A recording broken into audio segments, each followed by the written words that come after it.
Guys, welcome back to my channel. চলুন আজকে আমি আপনাদের সামনে নিয়ে চলে এসেছি এগ চিলি রেসিপি। তাহলে আজকে দেখে নিন, চলুন কিভাবে আমরা আজকে এগ চিলি রেসিপি বানাবো। তাহলে প্রথমে আমরা দেখে নিচ্ছি এগ চিলি কিভাবে কাটতে হয়। প্রথমে এখানে একটা এগ নিয়ে এমনি লম্বাভাবে আগে কাটলাম। কেটে নেওয়ার পর লম্বাভাবে কেটে 2-4 টুকরো করতে চাইলে আপনারা 2 টুকরো করতে পারেন। এইভাবে আমরা কেটে নেব। কেটে নেওয়ার পর 4 টুকরো হয়ে গেল। ঠিক আছে, তারপরের মধ্যে আমরা এখানে নিয়ে নিলাম সামান্য পরিমাণের চাল গুঁড়ি, নিয়ে নেবো সামান্য পরিমাণের বেসন, তার সাথে নিয়ে নেবো সামান্য পরিমাণের স্বাদ অনুযায়ী লবণ। আপনারা এখানে দেখে নেবেন লবণের পরিমাণ কতটা দিতে হবে। আমি এখানে হাফ টেবিল স্পুন সুগার দিলাম। ফুড কালার, আপনাদের ফুড কালার অবশ্যই প্রত্যেকের বাড়িতে রয়েছে, দিয়ে দেবেন।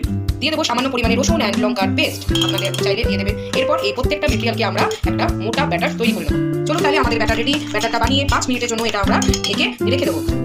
তাহলে চলুন 5 মিনিট পর ব্যাটারটা দেখুন একটু ঘন হয়েছে। এরপরে আমরা এক এক করে ডিমগুলোকে এর মধ্যে দিয়ে দেবো।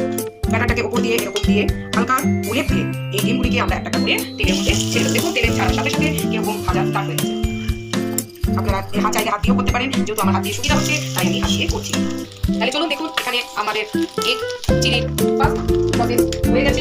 আমরা ভেজে নিয়েছি, এরপর আমরা তুলে নেব। আস্তে আস্তে এইভাবে আমরা তুলে নেব। দেখে নিন এরপর নেক্সট পার্ট 2 তে আপনাদের আমি দেখিয়ে দিচ্ছি ভাজাগুলো এইভাবে আস্তে আস্তে তুলে নেবেন। আপনারা যখন এই প্রসেসটা কড়াইয়ের মধ্যে দেবেন তখন হালকা একটা থালা দিয়ে ঢেকে নেবেন, কারণ এগুলো কিন্তু পাটার একটুখানি চান্স আছে। চলুন তাহলে আমরা তুলে নিলাম ডিম এগ চিলির পকোড়াগুলো ভেজে। এরপরে দেখে নিন এই সামান্য তেলের মধ্যে প্রথমে দিয়ে দেবো রসুন কুচি,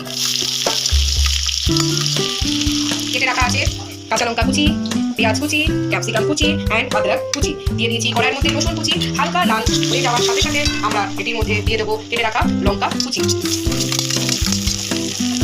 এরপরে দিয়ে দেবো কেটে রাখা আদা কুচি। লাল লাল যেই ভাজা হয়ে গেছে কেটে রাখা দিয়ে দেবো পেঁয়াজ কুচি, দিয়ে দেবো কেটে রাখা ক্যাপসিকাম কুচি।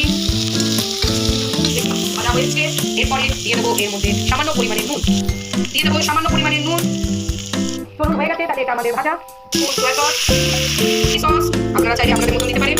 তো এখানে টমেটো সস আপনারা আপনাদের স্বাদ অনুযায়ী দিতে পারেন। এরপরে আমরা ভেজে রাখা পকোড়াগুলো এর মধ্যে ঢেলে দেবো। আস্তে আস্তে এরকমভাবে হালকা আলতো হাতে নামিয়ে দেবো, নাহলে এগুলো ভেঙে যাওয়ার বিশেষ সম্ভাবনা থাকবে। এরপরে আমরা এখানে গুলে রেখেছি কর্নফ্লাওয়ার। আপনারা যদি খুব বেশি গ্রেভি ভাবটা করতে চান তাহলে একটু বেশি পরিমাণে দিয়ে দেবেন। যেহেতু আমি এখানে ড্রাইনেস করতে চাইছি তাই হালকা পরিমাণে কর্নফ্লাওয়ারটা একটু পাতলাভাবে গুলে নিচ্ছি। আপনারা যদি চান এটি গাঢ়ভাবে গুলতে চান পারেন। ঢেলে দিলাম আমি কর্নফ্লাওয়ারটা।